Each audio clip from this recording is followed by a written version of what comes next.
چلے گا کہ فلسطین میں پیدا ہونے والے بچوں کی ماں کا عالم یہ ہے کہ جس وقت وہ پیدا ہوتی ہے انہیں کسی علم سے پہلے قرآن کا علم پڑھایا جاتا ہے، مصطفیٰ جان رحمت کی حدیث کا علم پڑھایا جاتا ہے، جس کا نتیجہ یہ نکلتا ہے کہ وہ اتنے بہادر ہیں، اللہ اکبر کبیرہ، ان کا دل اتنا مضبوط ہے۔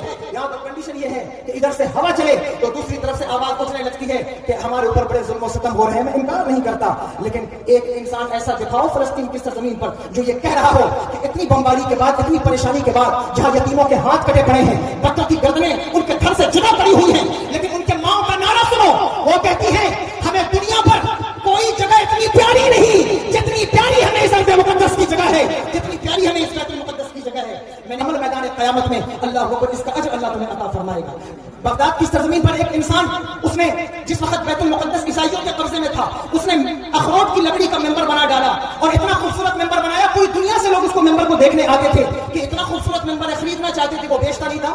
تو لوگوں نے پوچھا کہ کیوں نہیں بیچتے؟ اس نے کہا اس لیے نہیں بیچتا کہ میں نے یہ ممبر بیت المقدس کے لیے بنایا ہے۔ لوگوں نے کہا تو عجیب آدمی ہے، اس وقت بیت المقدس عیسائیوں کے قبضے میں ہے، تو نے وہاں کی مسجد کے لیے، مسجد اقصی کے لیے ممبر بنایا ہے، تو یہ ممبر کیسے لگے گا؟ اس نے کہا میں یہ نہیں جانتا، میں جہاد نہیں کر سکتا، تلوار نہیں اٹھا سکتا، میں نجار ہوں، بڑھئی ہوں۔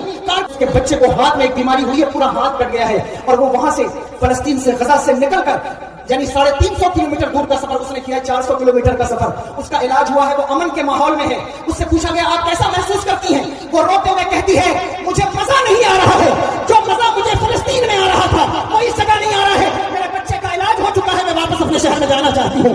یہ کیا ہے؟ کس بنیاد پر ہے؟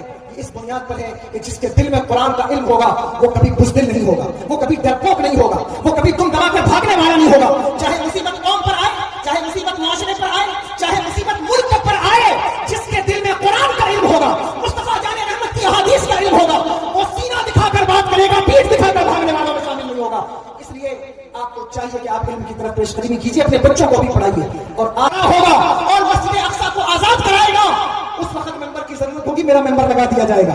آپ کو معلوم ہے اسی سرزمین پر چلنے والا 8 سال کا بچہ، جب اس نے یہ بات سنی، اس نے قسم کھائی کہ میں مسجد اقصی کو ظالموں کے قبضے سے آزاد کراؤں گا، اور پھر اللہ اکبر کبیرہ، جی توڑ محنت مشقت کے بعد اس بچے نے مسجد اقصی کو آزاد کرایا اور اس ممبر کو مسجد اقصی میں لگایا۔ اسی بچے کو دنیا سلطان صلاح الدین ایوبی کہتی ہے۔ اس لیے آپ اپنے حصے کا کام کرتے جائیے، آپ یہ مت سوچیے کہ ہمارے حصے ہم کیا کریں گے تو اس کا نتیجہ کیا ہوگا۔ جو آپ کے حصے میں کام ہے آپ وہ کرتے جائیے۔